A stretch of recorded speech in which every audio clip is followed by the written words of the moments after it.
Call this meeting of the Committee of the Whole to order.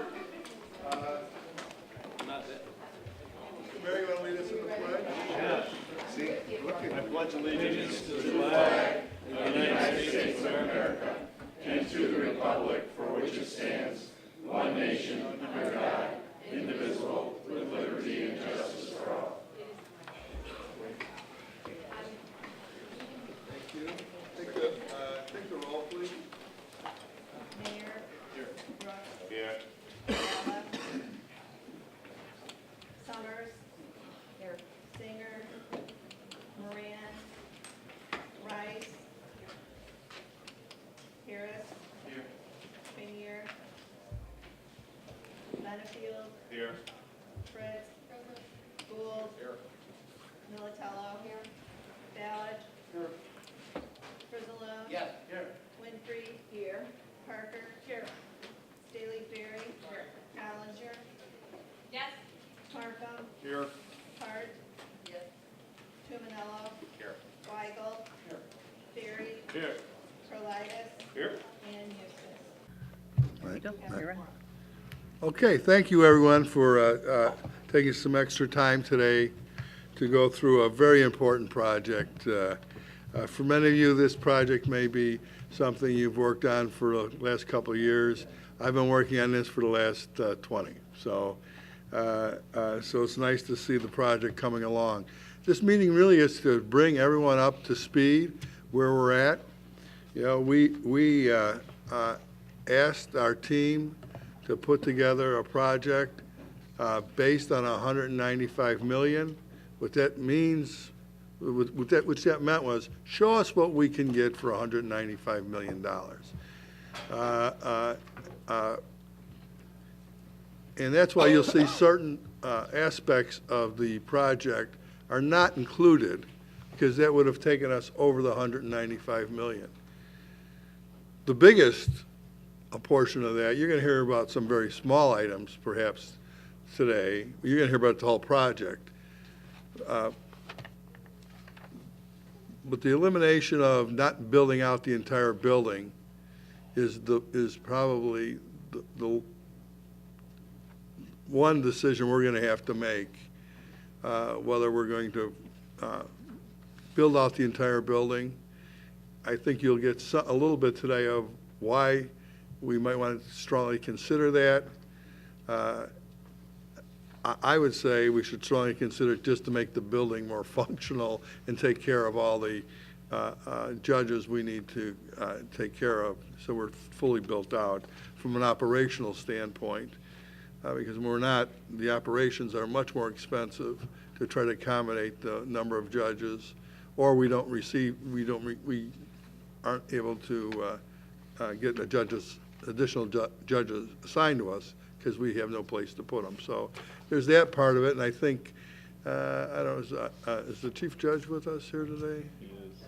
There he is. And I think the chief judge can explain the ramifications of perhaps not doing a full build out, just so you can get that information. But there's other things that we're taking out. Some will cause us higher operational expenses, some for our aesthetic. We all want something to look nice. So I'm going to hand it over to Jason from White and Tom from Gilbane.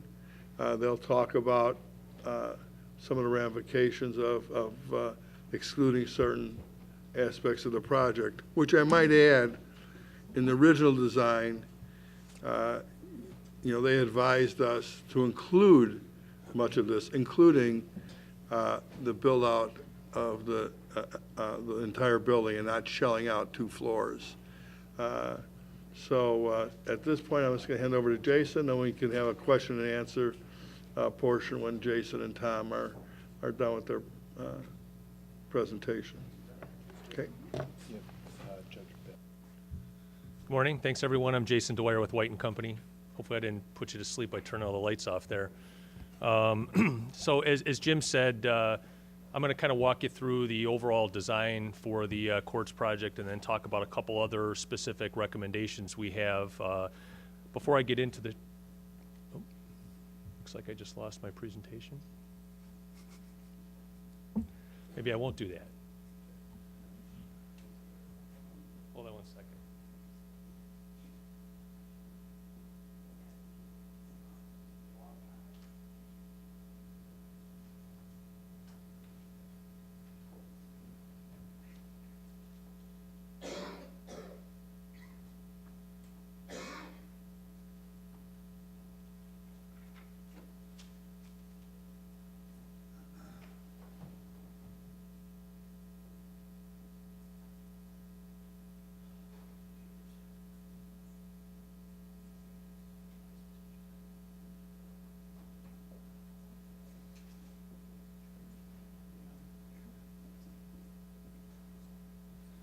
So I think the IT group's just been giving me challenges this morning to see how I can react. First, your computer wasn't working, so I had to plug mine in. But anyway, so before I get into the presentation, Tom Leonard and Alan Brooks are here from Gilbane, and Mike Wolf from Farnsworth as well. Really, our three companies have been working closely with the county and all the users to kind of pull all this together. So I wanted to introduce them. So let me just kind of walk you through. I think a lot of board members have seen parts and pieces of this. Certainly, there's a couple new faces on the board since we started this many years ago. Capital Improvements Committee members have probably seen more and more of the detail, but I just want to kind of give you a quick overview of the whole project, and then we'll get into some specific recommendations. So first, I think everybody knows the location. The county acquired the First Midwest Bank site several years ago now, and so that's the site for the new Justice Center directly west of the current courthouse, the block highlighted there. And the project is intended to consume the entire block. I'm going to kind of run through just floor by floor to give you a feel for what's in there, kind of the major overriding parameters. The project, as it's planned right now, is going to have 28 courtrooms in the initial build out, and we'll talk a little bit more about this option of shelled floors. But the building has the potential to have 38 courtrooms total. Building is just under 370,000 square feet total, 10 stories with a penthouse for mechanical. Basement of the building is planned for the central holding functions. Folks that are brought over from the jail are held in central holding and then distributed to the upper floors for court. Also in the lower level, we've got some building support functions, mechanical spaces, and so forth. On the first floor, this is kind of one of those spaces where everybody was jockeying for some position to get on the first floor. The biggest components are obviously our security queuing. That's been a major component of the design discussions throughout the entire process. One of the significant challenges of the current courthouse has been the inability to process people quickly through security and have adequate space for people to queue and wait to go through security and so forth. So that's been a big focus.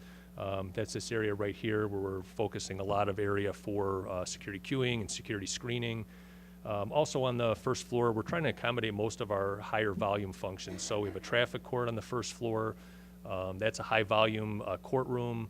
We have the circuit clerk's customer service functions. Oftentimes people will come in and just take care of business with the clerk and then leave. So we want that to be easy for folks coming and going from the building. And then jury commission, jury assembly. That's another area that right now is challenging, I'll say, in the current courthouse. So we're trying to make, these are people that are donating their time to be part of a jury. So we're trying to make that a little bit nicer space. The other thing we're looking at with that is because it's not utilized all the time for jurors, we're trying to make it multi-purpose so it can be used for additional meeting space and all those other things to get the best value out of every square foot of the building. The backside of the building along Washington has a lot of the service components, so that's where the sally port is for prisoner transport. Loading docks, trash, all those other kind of things are oriented toward the south face of the building. And then we have a secured plaza at the front just to make a little bit nicer entry to the building for folks coming to the space. Second floor, again, we're looking at higher volume, higher used spaces. So to get the vertical throughput in the building, we have elevators, but we also have escalators. So we're using escalators to get to the second and third floor of the building to just move people more efficiently through the space so you don't have those bottlenecks in the first floor. Two higher volume courts here, a higher volume criminal misdemeanor court and a small claims court. Both have, a lot of people in them every day. And then the balance of the clerk space is on the second floor. So there's a connection between the first floor customer service functions of the clerk and then what I'll call more of the back office functions of the clerk. All the minute clerks and all the supportive functions for that operation are on the second floor, so they've got a direct connection of their staff for efficiency. And then you start to see some of the supportive things, chambers and some court reporters and some of the other functions that make up kind of the back wing of the building here. As we get to the third floor, the main, I'll call tower part of the building, the 10-story part of the building becomes a little bit more consistent in terms of the floor plan.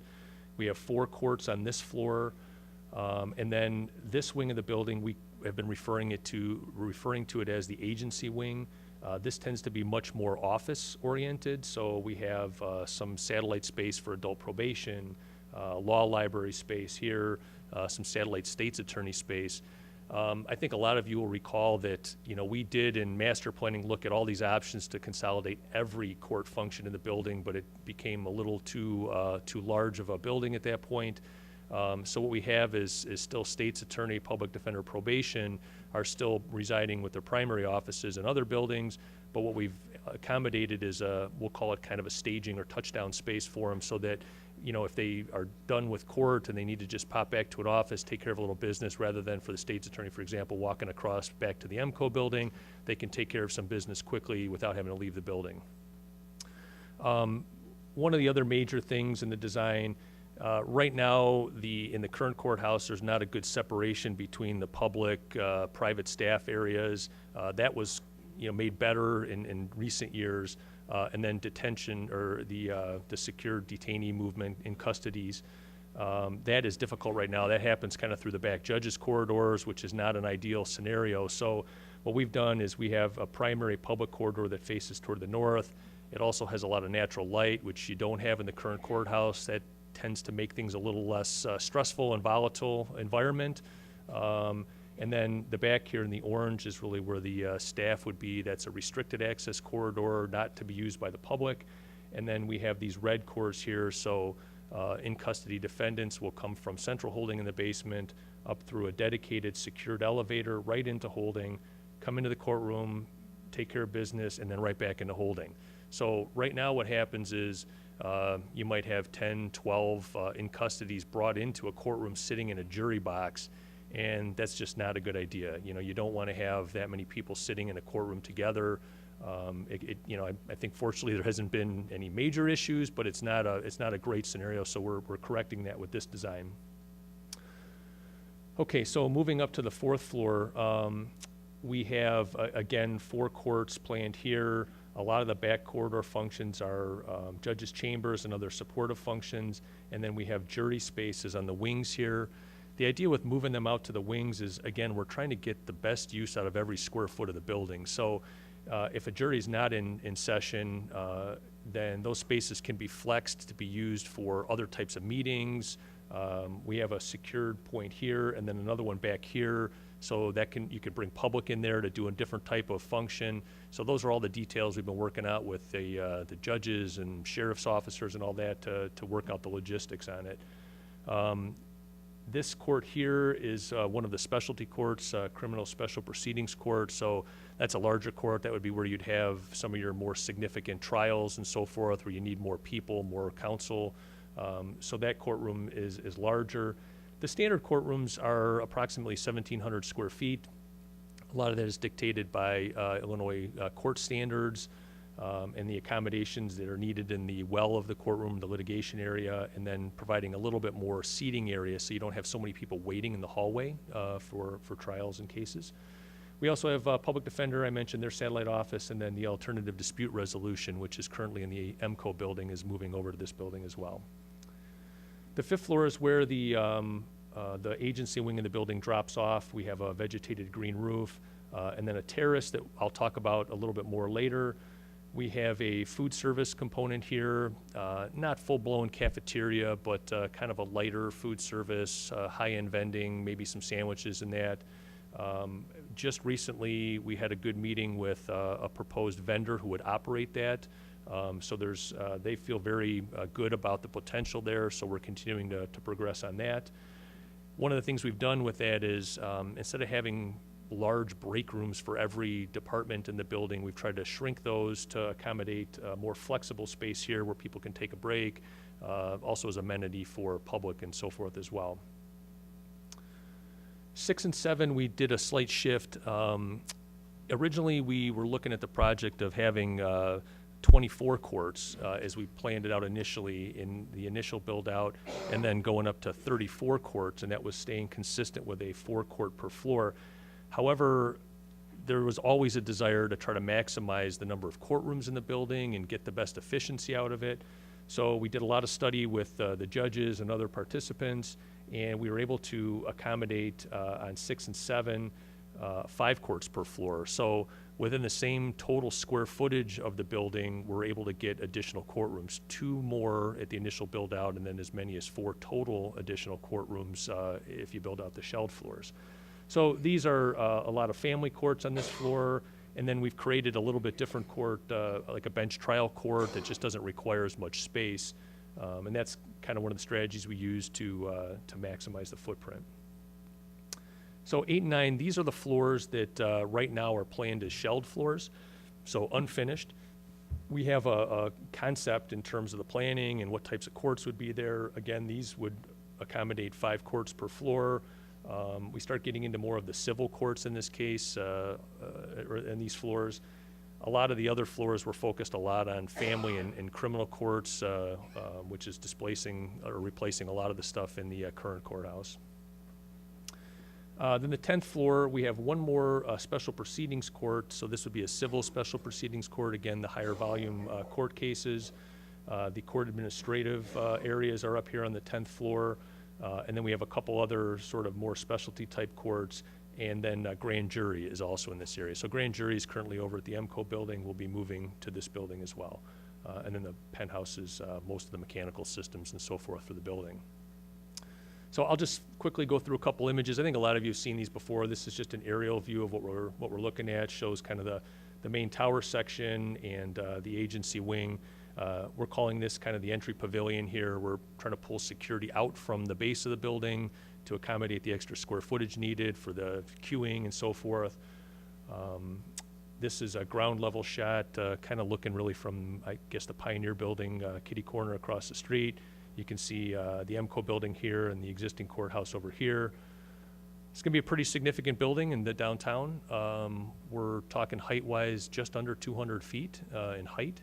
So, one of the objectives was to, make a positive statement for the downtown Joliet. We spent a lot of energy talking about materials for the building. I think some of you were part of a discussion we had a couple months back about the cladding here.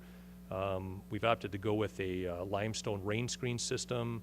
We're trying to tie back to some of the historical heritage of downtown Joliet with using real limestone. We want to have a lot of glass in there to try to make it a light and open and a little more comfortable environment for people to be in. And then again, a lot of glass. This is all office. People are going to be working in here all day long. We want to make sure it's a nice environment inside the building. This is just a little closer view of the entry pavilion. So main entry doors here, and then security queuing happens here, and security, I've got a couple interior shots of that a little bit later here. Then I'll just kind of fly around the building. This is swinging around to the west a little bit, northwest corner, shows a little bit more of the agency block. We're planning it as a LEED certified building, so a lot of attention was paid to how the building exterior skin needed to be designed to accommodate that. We're using vertical sun shading devices here on the east and west side. A lot of different strategies that we're taking into account for that. This is the southeast corner view, kind of shows where the Sally Port entry is and some of the back of house sort of functions there. And then this is predominantly where judges' chambers will be on the south face of the building. This is looking at the southwest corner. One of the things that some of you may recall, we had a goal early on to try to accommodate underground parking in the building. Very challenging. We needed to accommodate secure detention down there, but there's rock issues in downtown Joliet, and that was one of the things we had to step away from. So we're looking at doing judges' parking directly south across the street in a secured lot. And then we're creating a judge's entry here, trying to clean it up a little bit so they're not, walking past all the back of house pieces. So this gives you kind of just a little view where the building is elevated also above grade. Part of that was a strategy to avoid rock excavation and to provide a little bit more safety and security for the building, from anybody that might want to try to drive a car into it, for example. So we have stairs going up to a judge's back entry here. This is a view of the main entry, so this would be just after you pass through security. Information desk, this gets you over to the elevators, and then all the clerk's customer service functions are back in this area, and you can see the escalators going up to second floor, and then another set that kind of runs up this way going up to the third floor. This is looking back at security. We've accommodated for 6 security screening stations, again, with the whole thought of trying to get people quickly through security so you don't have long lines outside the building. So this kind of shows all the security, and then beyond that on the other side is where people would queue up to wait to go through security outside of the weather. This is a view of the main public corridor. I mentioned before about trying to have a lot of glass there. If you've been in the courthouse right now, it's, I guess, a little bit dungeon-like in the sense that you've got courts on both sides and there's no windows, and just a little more challenging environment. So this opens that up a little bit, makes it a little bit more hospitable place. And then you can see entries to each of the courtrooms there. We've been talking a lot about technology and being incorporated. So we're looking at digital signage, things that just make it easier to continue to adapt as technology becomes more and more prevalent in the court system. So here's a couple of views of courtrooms. This is a typical juried criminal court. We did a lot of work. Some of you may recall we did court bench mock-ups to really test out scenarios for the court bench. We had a lot of the court participants there, judges, clerks, everybody that would be part of the operation to refine that design. We're going with a corner bench to be as efficient as we can with the size of the courtroom. Courtrooms are designed to accommodate for jury or non-jury, so that's something that I think jury trials have been a little less common lately, but that can change at any time. So there's good flexibility to where if years down the road there tends to be more jury trials, you can easily add a jury box to some of the rooms that don't have them and continue on without a major renovation to the space. So again, with this notion of flexibility. This is just a view looking back at the entry. You can see counsel tables and spectator seating there. This is one of the higher volume courtrooms, criminal high volume specialty court. This one's a center bench just because of the size and arrangement of the courtroom works a little bit better. We've got accommodations for more counsel tables if that's necessary. And again, if you kind of looking toward the back, more spectator seating. Oftentimes these are the ones where you have a lot of people there, where we've talked about how to incorporate things like press feeds and all that kind of stuff that need to happen in some of these higher profile cases. This is the jury assembly area with, again, the idea of, on days where you're bringing a jury in, you have plenty of space to accommodate jurors in a somewhat more comfortable environment. But then if you don't have a jury, these spaces can be converted to be used for additional meeting spaces. This is one of the primary areas, and then kind of around the corner to the back here, there's another area for jurors that is perfect for a switch over to a large meeting space or training space for folks in the building. This is a quick view of the dining area. Actually, just half of it, we've got seating here, and then on the other side, there's another zone for seating. Been some discussion about, just again, whether you can provide some flexibility, maybe some used a little bit more for staff or for public. So I think that's open in terms of the final operations. But what we've been looking at is trying to, this is where the agency wing drops off. So we're looking out onto the roof. So we're doing a vegetated roof, which helps from a sustainability standpoint. But also, is an amenity, and that's one of the things that we've put in a outdoor terrace area to allow people a chance to just get outside and get a moment's fresh air throughout the day without having to go all the way back down through security and back and forth. That's one of the things that as we looked at final budgeting, we're saying it doesn't really fit in the $195 million. So I'll talk a little bit more about that, but just kind of gives you a feel for the space. So this is just kind of a nighttime view of the building, I guess, here. So that's kind of the quick overview of the building. Did you have a question before I? I did. You showed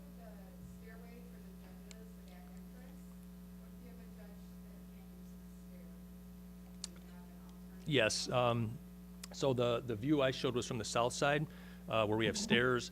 On the north side opposite, that's a ramp. Yeah, yeah. We just the one view I had. I didn't get both of them in. Yeah, yeah, and that's true in every case. So even that's a good point. The main entry here you saw, even for the public entry, it's a lot of stairs. But we have an area here that's got a gradual ramping up to the building to accommodate anybody that might have a disability that needs to enter the building. So it's a fine balance between providing security separation. Stairs do a lot of good for that because it's harder to drive a vehicle up over stairs. We've done a lot of stuff with trying to make it, not look like Fort Knox. Use a lot of landscape barriers and things like that. A couple cases we do have to have some security bollards. But we spent a lot of time working with the city on that because some of the work we're doing ends up being in the city's parkway there. They've been very good to work with in terms of fine-tuning a lot of those details. So I mentioned before that we, and actually Jim said this before, what can we accomplish within the initial budget target of $195 million? And, the team as a whole, all the users have been fantastic. You always start out with all the wish list of items you want, but everybody's done a really good job of being practical, working hard to figure out, is this a want or a need? And we focused on the needs. We are trying to prioritize things that have a good life cycle benefit. So as we looked at areas where, we were having some budget challenges, we tried to stay away from things like mechanical systems, because decisions on that make it hard to come back from. You'll pay a penalty long-term if you shortchange your mechanical systems on the front end. But, as we looked at everything we wanted, even with all that hard work, there were certain items that we said, well, if we need to get all the way back to budget, yeah. Sure. After the first initial round, where you're including a lot what people would like to have in the building, the users, I think we did have a budget that was, about 215? Yeah. So we were at 215. And the reason I'm mentioning this, so the team then had to say, we're $20 million over the target of $195 million. Now where can we start maybe trimming this down and talking to the users, see what they really need and what's absolutely necessary. So and the reason I'm mentioning this, so the team took $20 million out of that first round. So it was not easy. And so there will be a few items where they feel they really got into some things that shouldn't have been excluded. But I want everyone to know that they did cut out, they cut out 20 million of the project to get to the 195 million target, which I think is important to mention. Yeah, thanks. That you've been working pretty hard with this, and I've attended some of those meetings, and I can tell you they're tough conversations, both from a design and from the building and engineering perspective. So, anyway, I just wanted to mention that, Jason. Yeah, thanks, Jim. That's a good point. I mean, I think some of you who have been tracking with us a little closer through Capital know that we really completed design development almost 2 months ago, and we've been spending a lot of energy over the last 2 months to make sure we're fine-tuning the design and the scope to the budget, and so it's been an extensive exercise, but a good one. And I think that we challenged each other to come up with more innovative solutions to things, to figure out how we can save money. But at the end of the day, even with all that work, there were 10 items that we identified and said, well, these are things we can do to get totally back to budget, but we feel these are items that start to compromise the integrity of the building a little bit. So I'm just going to kind of go through them quickly. I've got a couple images to show too. I'm not going to get into the weeds on every one of them unless there's questions, but I'll pick out a couple like, water softening system. That's something where the original design, we just didn't have a plan. We weren't planning for a water softening system, but as we got into it, we found how hard the Joliet water is and how challenging that was going to be to the long-term, viability of some of the mechanical equipment and hot water heaters and that. So we put it on the table, but this is one that, it's going to hurt if you take this one out of the project, because then you're going to end up having to replace equipment quicker. So, if we can incorporate that, it pays for itself very quickly in the overall process. Another one that's similar to that is the elevator. Because we have 2 floors that are, in this scenario, planned to be shelled floors, we have 6 public elevators, but until those floors are built out, we really can get by with 5. So we looked at that and said, well, is this an opportunity to where, we have the shaft for the elevator, but we don't install that elevator day one, and that will save some money day one. But again, the challenge with it is when you go back to install it, down the road, whatever the timing is, you're likely to pay as much as 2 to 3 times the cost of whether you put it in now. So this is kind of why we're identifying some of these things and recommending that, if you can, it's in probably the best interest for the project to incorporate a lot of these functions back into the building. And we kind of did a total number here. It's just about $2.3 million of scope items. I'm going to just click through a couple slides here to show you some differences on some. And as Jim said, some of these are aesthetic.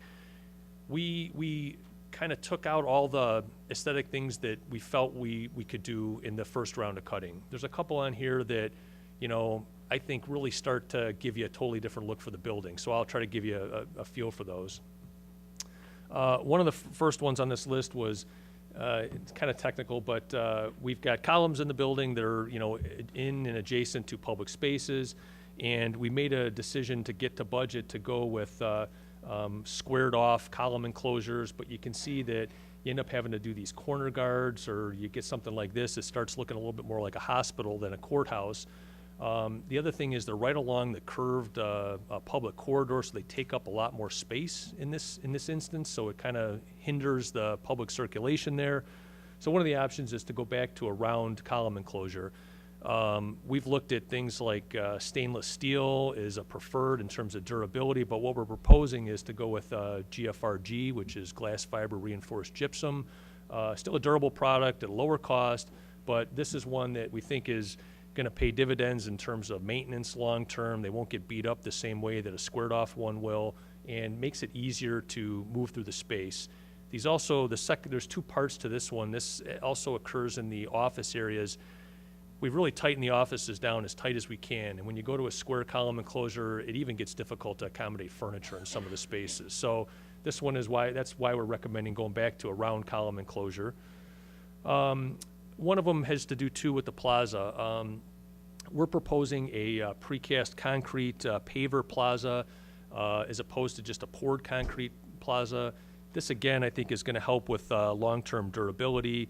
When you have a concrete plaza, I think I might have a couple images here. You can see even at your own courthouse what happens over time. It gets cracked, it gets beat up, you have to replace it, it doesn't look right. And these can also become, trip hazards and so forth if you do that. If you go with more of a precast paver on top of the concrete, it's much longer lasting. If there is one that gets cracked, it's a matter of just replacing one and not having to kind of re-pour a whole section of the plaza. So this is another item that we're recommending be included. The next has to do with, this is a little bit more of an aesthetic issue. You saw the images I had before. We have a wood ceiling, something that kind of livens up the space. One of the things, we're trying to be smart about where money is spent. The offices are just pretty simple, straightforward, plain offices, right? I mean, that's just more about getting the work done. There's a couple areas, though, where we're trying to make it a little bit richer building, make it a little bit more warm feel as you enter. So one of the options is to, go with just a plain painted gypsum ceiling. That was one of the things that we kind of had to do to get all the way back to budget, but you can see the difference between that and this. If you add a little bit of wood into the space to kind of make it a little richer, a little more warm and comforting environment, not so sterile. Where it really has an impact, though, that ceiling extends out, so you can see that it comes out into the overhang, and we'd have to get into more of an exterior plaster system. So it just gives a very different look to the building here than in this image. So this is another one of the items we're proposing. Looking back, there's a piece about, we have an element here. So this, we call it a canopy, interior canopy over the security screening. Right now, that's accommodating lighting for the security work that's being done, cameras, a lot of infrastructure. We've got digital signage that's part of that. But we looked at it and said, well, you know, do we have to take that out of the budget or out of the project to meet budget? So it kind of gives you this look here where you lose that. We do have challenges with that in terms of how do we deal with the wayfinding signage. That's a big deal in terms of getting people in and oriented and knowing where to go. So this is another one we'd recommend adding back into the project just to accommodate some of that infrastructure. I think I skipped over the flooring.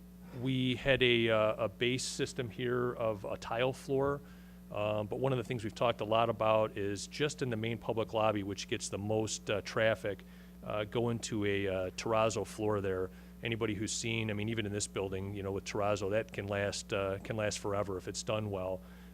Tile is a decent product. The only issue is you still have grout joints, and anybody in their home who's got tile knows that over time the grout joints can get dirty, hard to maintain, and so forth. So we're recommending moving to a terrazzo solution, which will have a better long-term durability. So I mentioned this before.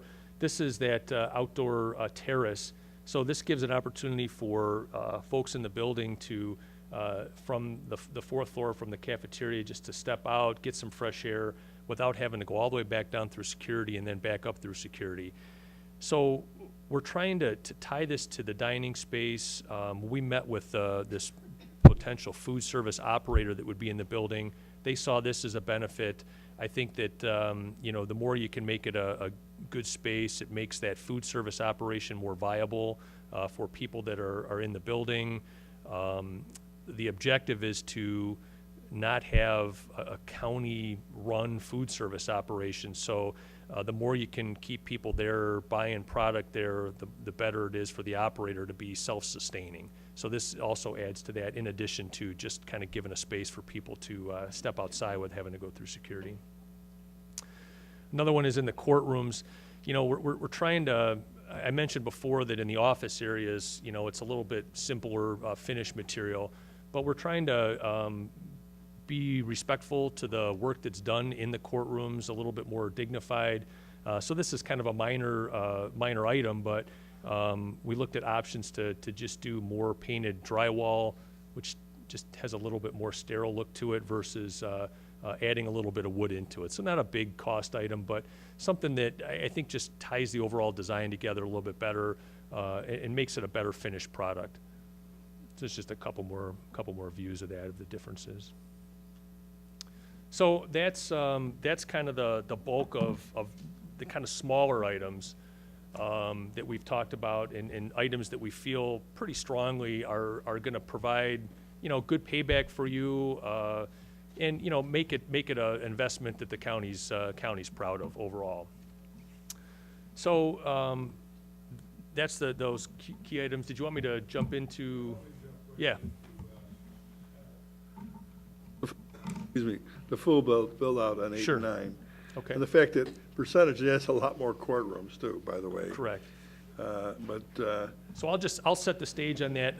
I talked a lot about before that in the base concept, you know, we've only got the 26 courtrooms planned, but then if we, or 28 rather, if we build the extra 2 floors, we could take it up to 38 courtrooms. So same kind of concept where we're doing 5 courtrooms per floor. You know, as we project it out, we know that there's going to be a need for those courtrooms, maybe even sooner rather than later. So we spent a lot of energy as a team thinking about what some of the issues are around that, and how building that out now would be a lot easier from a logistical standpoint than doing it in the future. So I think I'm going to turn it over to Tom for a minute just to talk more from a construction aspect on some of the key considerations there. Before you do that, could I ask a quick question, Jason? Sure. When you started out, the 2.3, almost 2.3 million, thank you. Well, all the things that you showed us with the wood touch, et cetera, is that all encompassed in that 2.3? Yes. Okay, okay. Yeah, I just kind of bundled all 10 of those Okay. items together, for a total number of 2.3 Okay, million. thank you.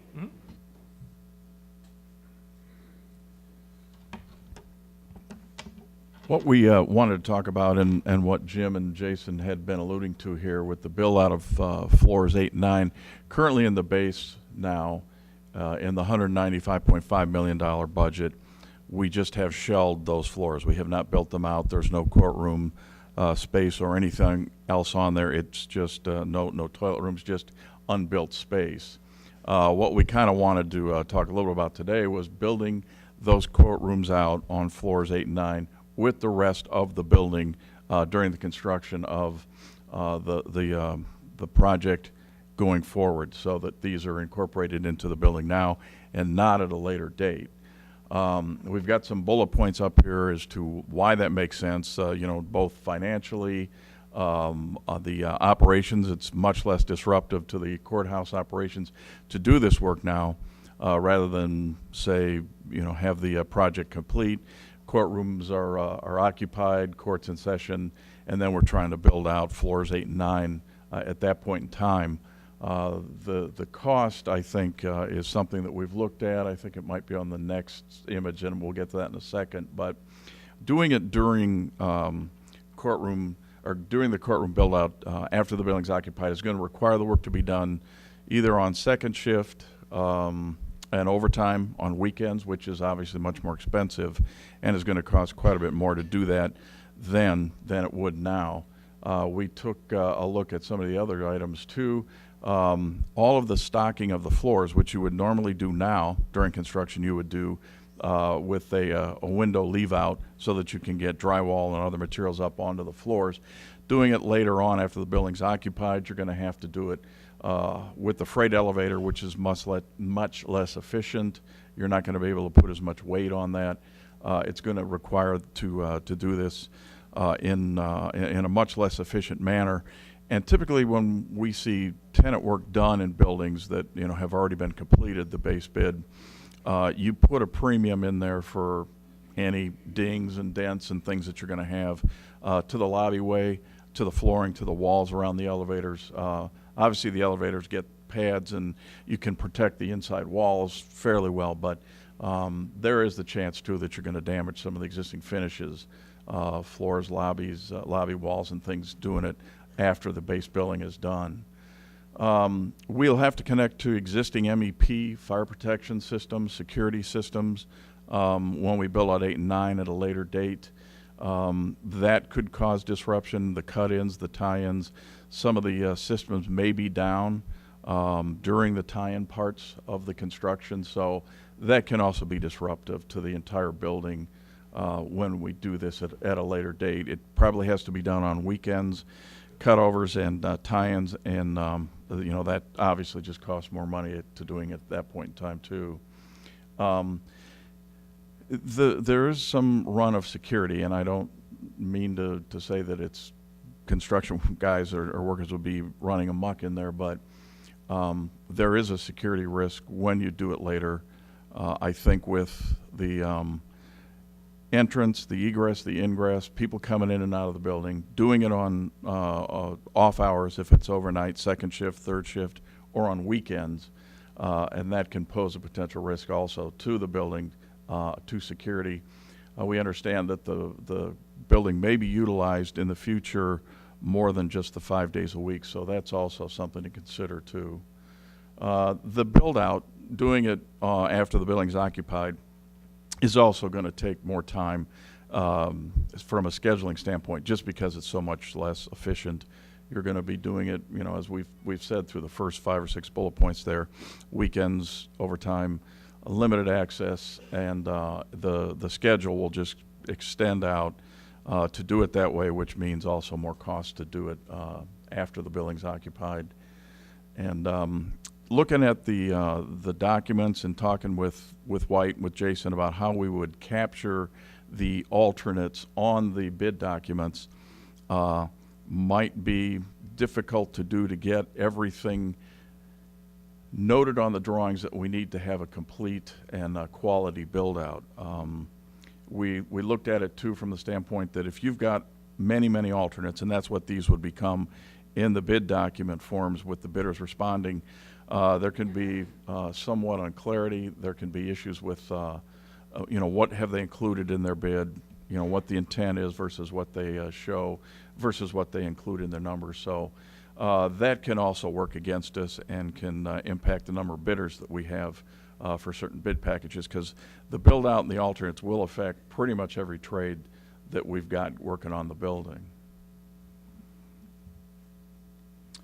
The numbers that I said we'd get to here, right now, our cost to build out one of the floors, 8 or 9, is $9.2 million. That includes FF&E. That's a total build out. Looking at this going forward, and we kind of just took a 5-year time frame to build this out after the building was occupied. Looking at about 4% a year material labor escalation going forward for the next 5 years, we'll probably see about $1.8 million in escalation, additional cost for that labor material. You know, labor, the unions will continue to have their increases on May 31st, June 1, whatever. So the labor will continue to rise somewhat predictably, but you know, it's a given that that's what's going to happen. Material prices have been fairly unstable at this point in time. We look at differences in conduit, in pipe, in steel. Steel has gone up, gone down. It's kind of, you know, on the rise again. We're hoping that when we bid this out in September, we're going to be where we think we're going to be right now in the estimate. But the mechanical guys have been telling us, the contractors and especially suppliers for things like pipe, conduit, that's been fairly unpredictable, and those prices have been fluctuating fairly wildly lately. And then added cost, the penalty, that 15% you see there, the 1.3 million, almost 1.4, is what contractors would look at for the things we talked about on the previous slide, for access, second shift work, inefficiencies, not able to get the production and so forth that they would get if they built it out with the rest of the building as you completed the rest of the floors. So we figure that the premium to do this, say 5 years down the road, might be about $3.2 million. So what is today about a $9.2 million build out for each floor could translate into somewhere around $12.5 million in the next 5 years if we waited that long to do that.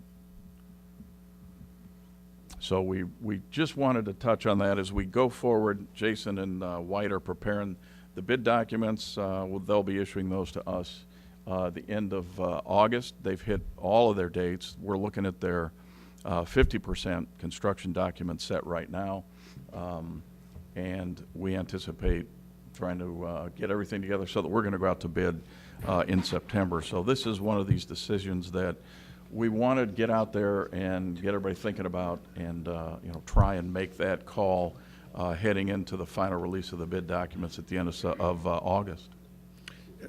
You know, the only other thing I would mention, and I am going to ask the Chief Judge shortly to come down and make maybe some comments before we take questions. By not building out those floors, we're not increasing the capacity of the courts.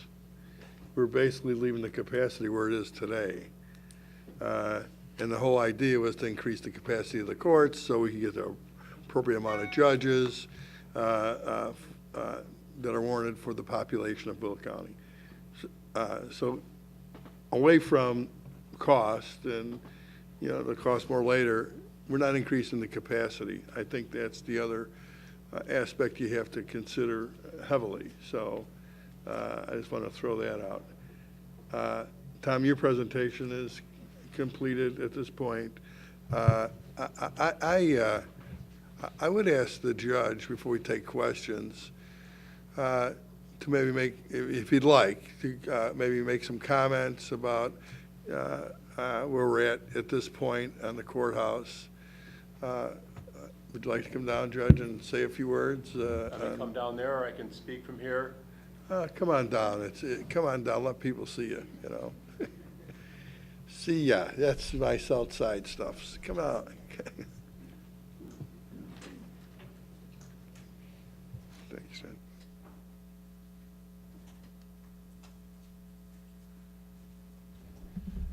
Good morning, everybody.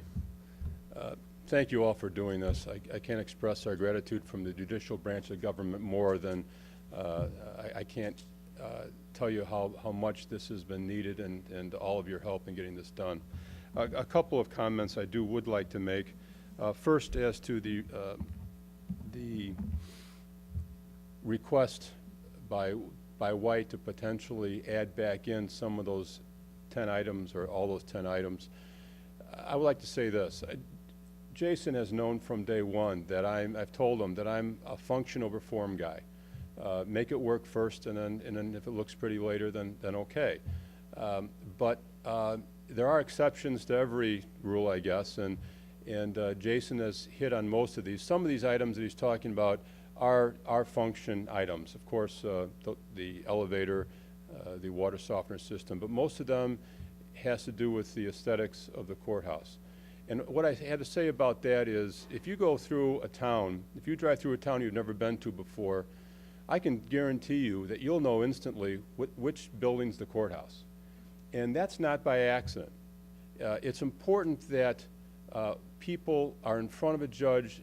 They know the importance of what they're doing.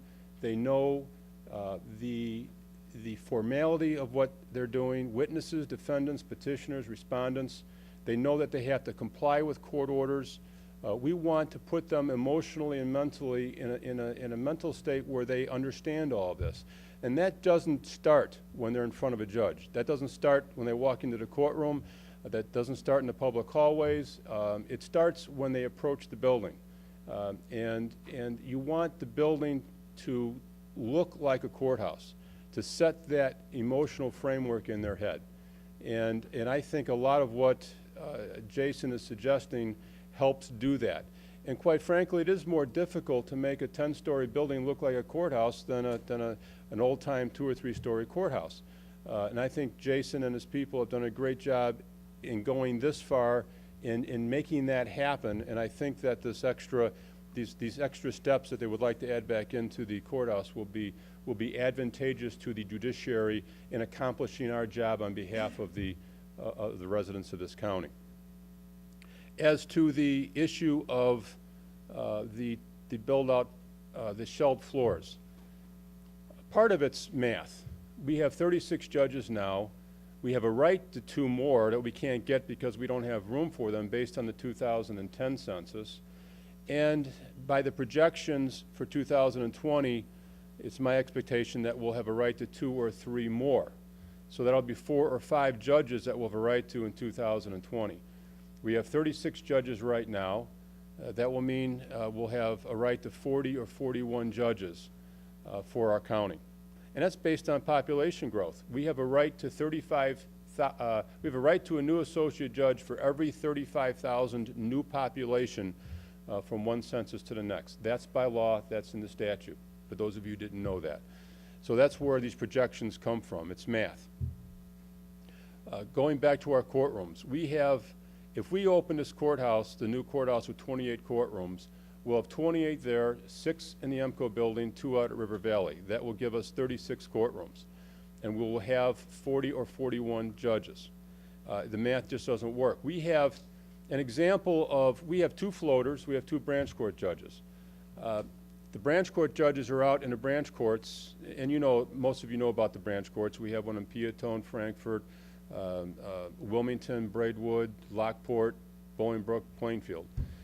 The branch court judges are out there in those branch courts maybe half the month. They come back in half the month. We have 2 floater judges that are there to do the work for, extra work for judges. Either they take over for vacations or they're there to serve my office if files come up that they need to handle when they don't have some other call. An example of this was yesterday. I have 2 floater judges. Both floater judges were in my conference room waiting. And it's not because we didn't have work to assign them. We had work, plenty of files that they could have addressed for the residents of our county. The problem was we didn't have a courtroom to put them in. And if we have these extra courtrooms that are built out now, again, I'm not talking from an economic or a financial standpoint. I'm just talking about from a judicial branch services point of view. We will have enough courtrooms to put all of these judges, and they can address files that are assigned to them, whether it be family, misdemeanor, felony, civil, any kind of case, they will be able to address. And I think that how we have the makeup of the courthouse done right now between jury rooms, non-jury rooms, the different divisions in the judiciary, I think there's going to be enough flexibility that we can keep these courtrooms busy. And I do believe, and I know it has been mentioned, and maybe this is beyond where I should speak about this, but there has been discussion over the last few years about the possibility of satellite courthouses, certainly one up north and maybe one out east. If we build out these shelled floors now, it will give the county board and the county executive an opportunity to consider other options as you move forward, because you won't need to progress so quickly into that decision-making process as we run short of courtrooms, because we should not then run short of courtrooms if we build out these shelled-out floors until at least 2030, maybe beyond. So it does give you more time to consider the aspect of satellite courthouses. So, Mr. Speaker, I don't know where else you wanted me to take this. I think, I just wanted to get your, from the judiciary point of view, capacity, I think, is, I'll mention two things. To me, to build a new courthouse, spend all this money and not get to the capacity level that we need wouldn't be the prudent thing to do. I'd also like to point out that we've had a lot of cooperation, especially with revenue streams. And the courts also not only did go forward and get a fee for the building of a courthouse that's added to cases. You also gave up your parking lot money, not 100% of it, but the majority of it. So I do think the courts also put in,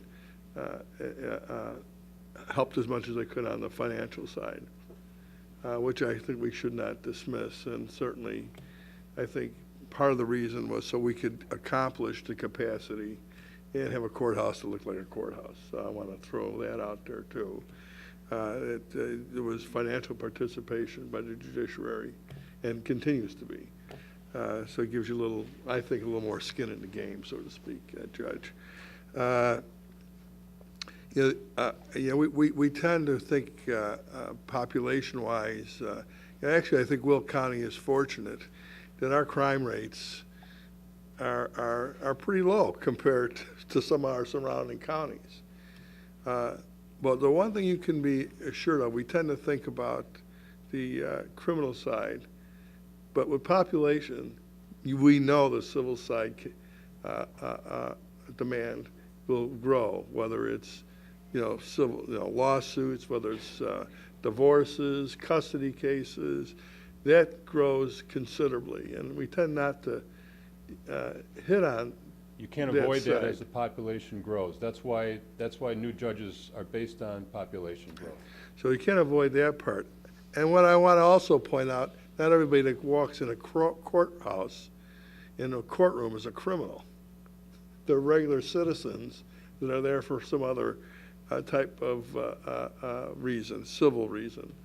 And here it comes of, well, you want those people to feel comfortable coming into the courthouse, not feeling they're walking into a jail or a sterile kind of environment. So, and it's not only the litigants, but I've been apologizing to jurors now for the last 15 years because of the very poor way we treat them with the jury assembly room. And those are all citizens, those are all people who live in this county, vote in this county, and we have at least 10,000 jurors come in every year. So, and it's the employees, it's everybody. You're right, Mr. Speaker. I mean, you have more people, you have more non-criminal people going into the courthouse than criminals. We should keep that in mind, because it's easy to say, oh, well, who cares about the environment for a bunch of people who are breaking the law? But that's not the case. The majority of people who come into our courthouse are there on some type of non-criminal matter. you know. And by the way, that includes traffic, you know, traffic is a fine, it's an ordinance, but they're not criminals, for example. I think we've all got caught speeding at least once, haven't we? You know, so when I do, I just give up and admit it till I was speeding and cut through and just say the fine. But at any rate, I wanted to point out that also, Judge, it's average citizens that come into our courthouse. And for some, it's average citizens that are there to testify, and maybe in a criminal matter, and thank God they're stepping up and are willing to do that, because many people are not. Those are the same folks that we want to make sure feel comfortable and safe coming into our courthouse. So I guess that kind of just sums up my thoughts. I am going to open it up to any questions anyone might have, comments, questions, what you think we should do, whatever. Mike, go ahead. Yeah, I'd like to put a financial spin on it first. When we talked about our $195 million building, we talked about bonding for $195 million to build this building. So I want to ask a rhetorical question. If we bond for $195 million, is everybody okay with building out 2 floors and adding all these things back in? Because we can do that. Because of our superior ratings, we got a premium when we bonded out.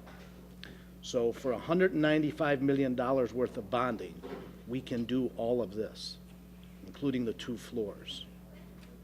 So it's a simple number. We've got a premium when we bond it out. So basically, our bond is $195 million to add 2 floors and to do all of the things that Jason talked about. So Mike, let me just, so basically, we meet our, what you're saying is, we meet our budget goal of 195, and even though the building would go up to, say, 215, Right. 216, 217, Right. the premium that the bidders put on the bond will pay for We'll pay for it. that. So our cost in bonds is $195 million. So somebody has an understanding that they're willing to pay us additional money to get our bonds. And that's what he's referring to. So it does meet our goal of 195 million in a budget as far as bonding goes, and get a full build out, which I think is. That was the goal. I think it's, to me, I don't want to say to me, it's the thing to do, but this makes, I think this helps us then meet our original goal. But any other comments? Denise? You can turn me on. For the 195, I said on the front end, I thought the 195 was a guide, not etched in stone, so I'm still in that place. And you're, by the way, it was a guide, just to say, show us what we get for 195. And So I'm you're still right, I'm Ms. still in Winfrey. that place. But I was curious about on the build-out, if we build out 8 as courtrooms and 9 as offices, what's the impact for us? And my thought, just so that you know, if 9 were offices, we could move some of our other people in there until the time that we actually need those courtrooms.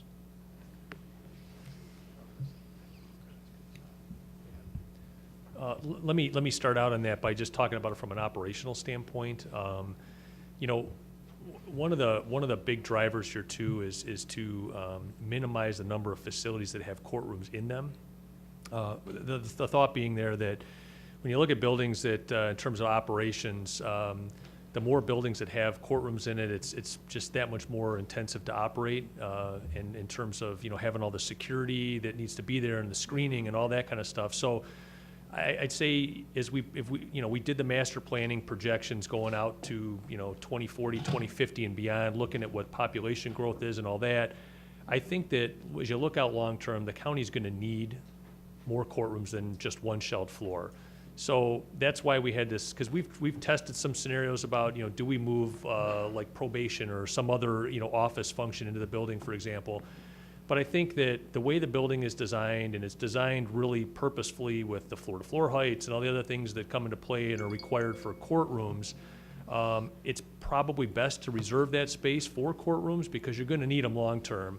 And, otherwise you end up with a scenario where you're another building then that's got to pick up that need down the road and adds a little bit more operational burden. So I'd say just from a planning and operational standpoint, it's probably better served to keep that reserved for courtroom space. I don't know, Tom, if you wanted to add anything. Thank you. Okay. Beth? It would probably be cheaper if you weren't doing 2 floors of courtrooms. I mean, theoretically, you would save quite a bit of the millwork. Maybe the AV cost wouldn't be as great either if you're just doing offices as opposed to courtrooms. So from that standpoint, at least, to give you an honest answer on that, if you just did one in office, it would probably be the one with offices might be a bit cheaper. But eventually we would have to go back, to make them Yeah, courtrooms, though. it would go back to a courtroom eventually, Yeah. but my thought is that if we didn't need that second floor as courtrooms right away, we could then move some other people that we don't have space for in there and give us more time to plan out where we put them. But thank you. Yep. Beth? I have 2 questions actually, but my first is a design question. On the floor where the family courts are located, I think it was 7, I recall that on capital improvements, we got the feedback that there's very unique needs to the family court. One of them being children that are in the middle of a custody battle or testifying, having to interact with everyone rather than having a private place. From what I saw, that wasn't part of every family court, but I didn't know if I took it in right. It was rather quick going through that floor. And what I'm really wondering is, did we meet the needs of the people who are in family court and what they say they need? Or was that part of the cuts that were made in order to come in under budget? That's the, Yeah, Level 6, I think that answers maybe what your question was.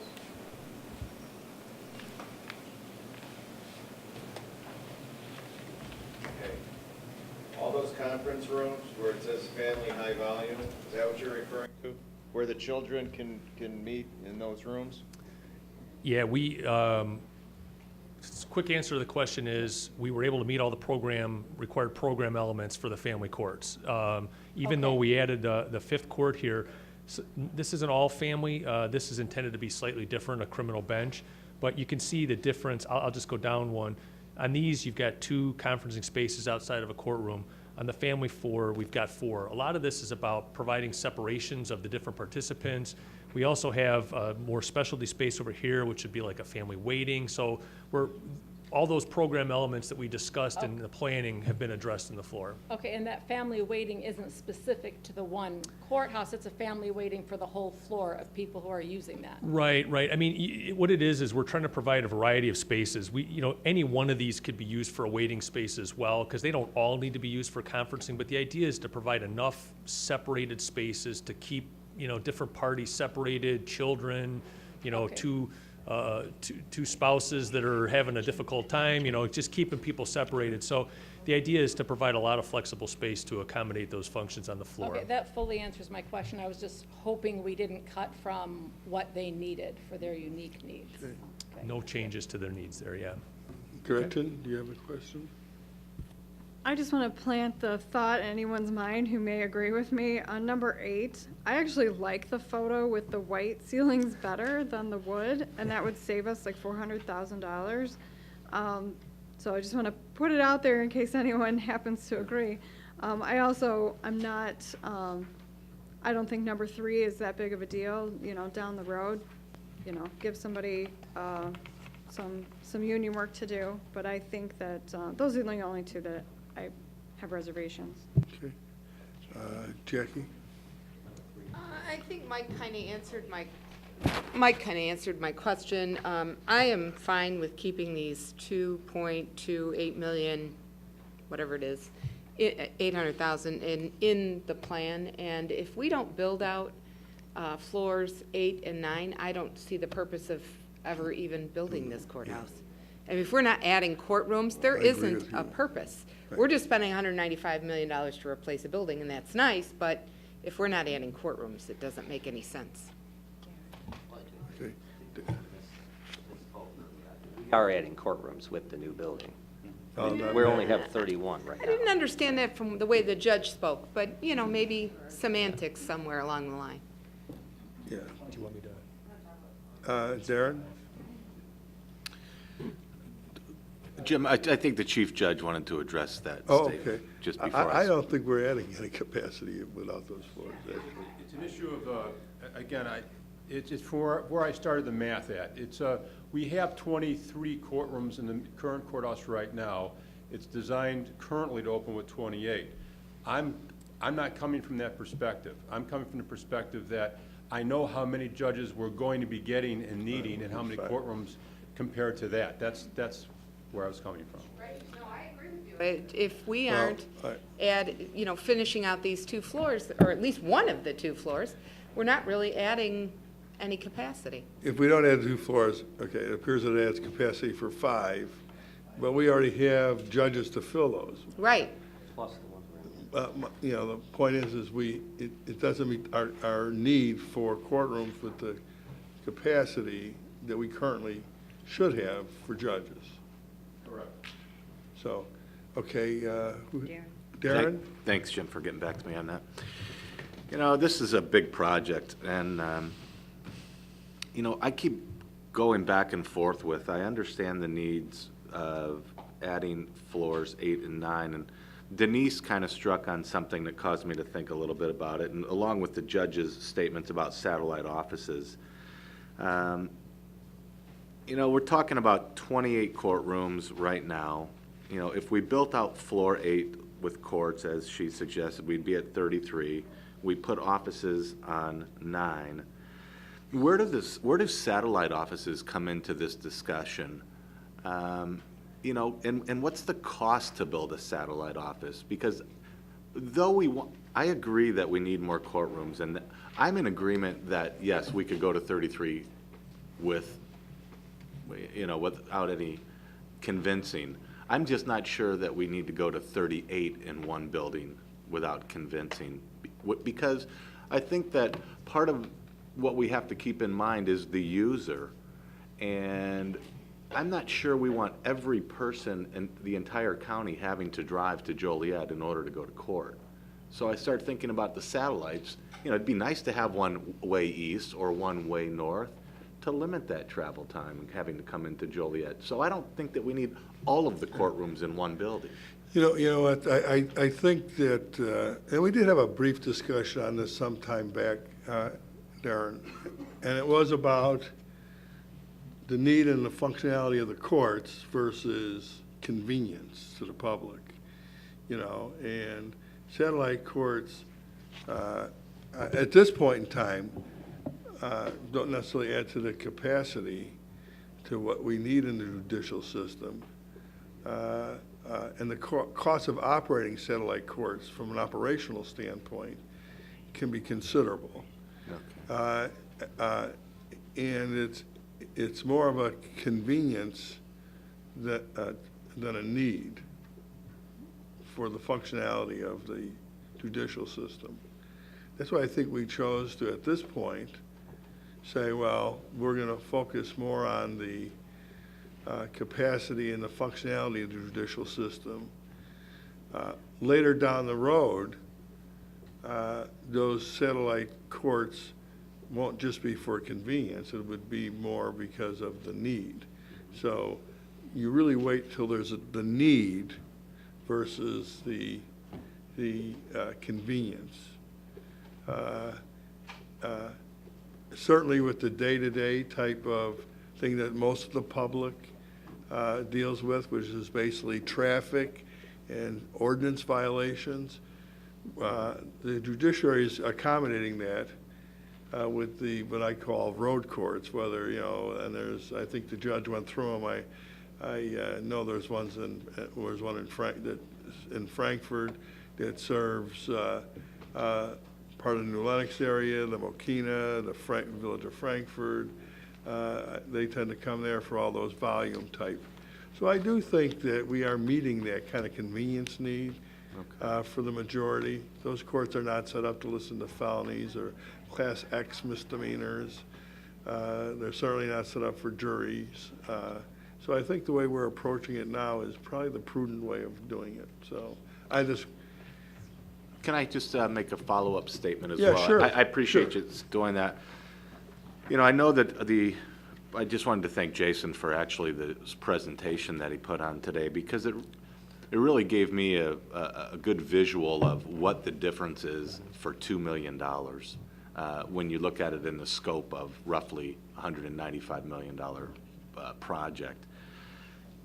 You know, when I initially walked in today, my initial thoughts is, you know, we don't really need to spend any more money. We're already at $195 million. I want to hold it down. Maybe I can go for the water softener, maybe I can go for the flooring. But, you know, it's just a vast difference when you look at for the $2 million, you know, we're spending $200 million. So the people of this community are going to walk into this building and go, just for $2 million, I mean, you look at it and go, wow, this looks really nice. yeah. Or, wow, this is what we got for $200 million. It You're really is that difference, I think, in the visual effects. And so, you know, I would say that, you know, I would be in favor of the additional $2 million that we're spending on the building. Okay, is there any other- who else has their, okay. Oh, Chuck, go ahead. I'm not looking at it. You can go after Chuck, yes. Thank you. We're going to get to you too, Ray, for a summary. I want to thank Jason and the team for all the things, and Tom, for all the work that they put into this. This has been a long time project to look at a process that's dealing with our third branch of government, and a third branch of government that actually has more citizen traffic than any one of the other groups at this point. You know, there's no other one of our departments that have as many citizens walking into their buildings on a daily basis. So I'm supporting the making sure that we do this thing right the first time. The building that currently holds our judges and courts was a little short-sighted on the growth, but I don't know that that was their fault. I mean, who would have predicted the blowing up of this county that took place in the 90s and early 2000s? And now we can't go in and build a building without thinking that those kind of things are going to happen in the future. So to support, I think it's important that we make sure that the capacity is there, but also that the quality, I mean, you can build a building, and everybody's been in those houses where the quality is a little less than the house next door, and you can not only tell the difference, you can see at the point 3 years from now, 5 years from now, where things are falling apart. And you have to spend more money in order to be able to make it look good again. And so I think we're better off making sure that we get this stuff done right the first time than to go back and backtrack later on and wish we had done something that we didn't. Jason, you and Tom, I think, did a very good job convincing most of us in this room that building out 8 and 9 makes sense right now. Obviously, it's least expensive to do it now than 5 or 10 years later, and you've proven that point. But I think that just listening to what Finance Chairman Mike Frizzalone said, I think I just need a little more clarification in that we bonded for $195 million. 175.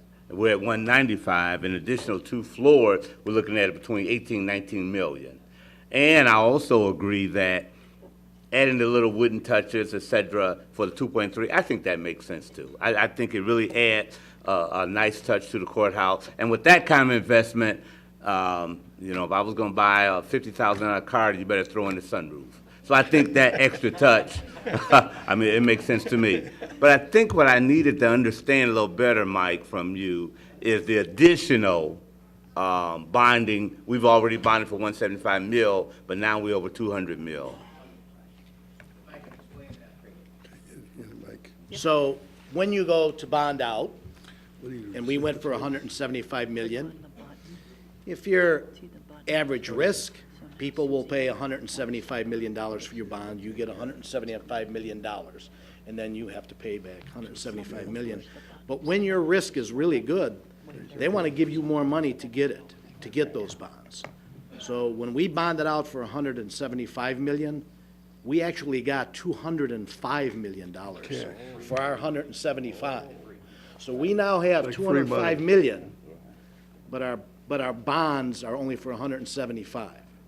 So if we bond for 20 more million, and say we get no premium this time, we just get $20 million, we will have bonded for $195 million, but we'll have $225 million of cash. Yeah, And since this will take us only to about what do we figure, 218 with all in, both floors, what was the number? 217, for $195 million of bonding, we can pay for the 2 floors and all of the other things that Jason talked about.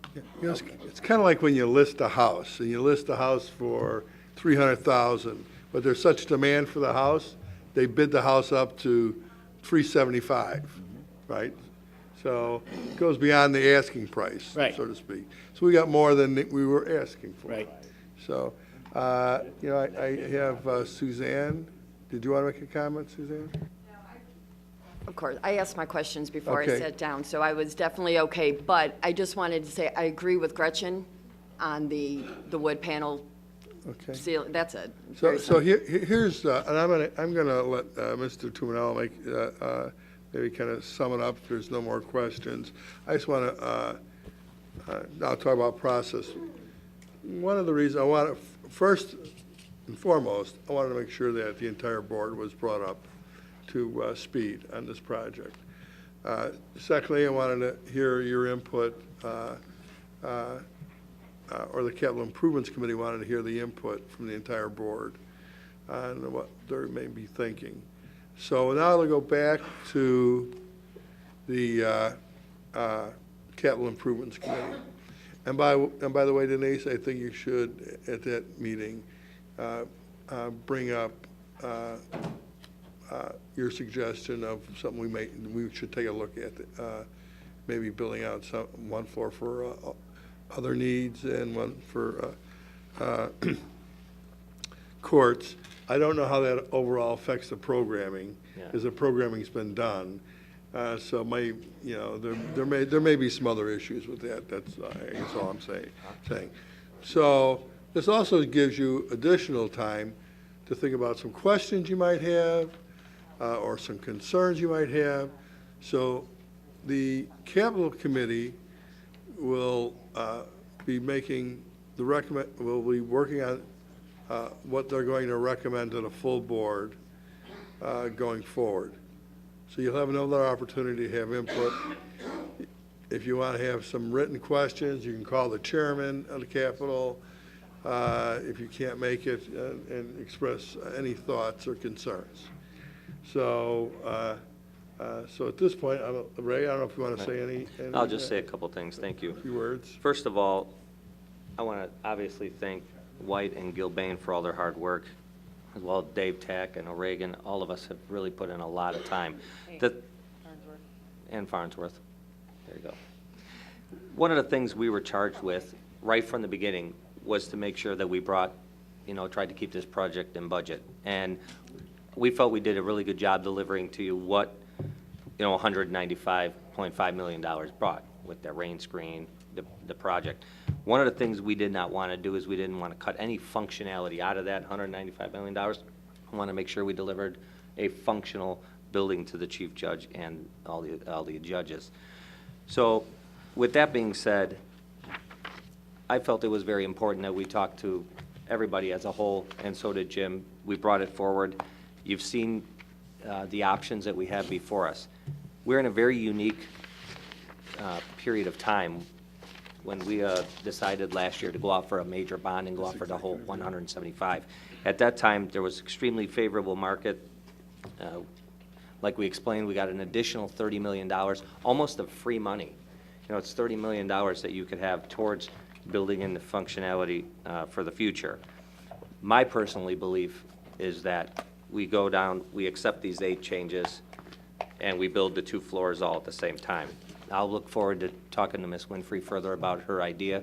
I think there's going to be some design changes because basically from the design programming, we were basically copy-paste a couple of the floors. Now, obviously, there may be some challenges, and I'll talk with Jason further about that.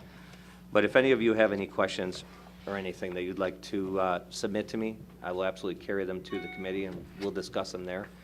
And I think we'll come back probably for a full vote, correct?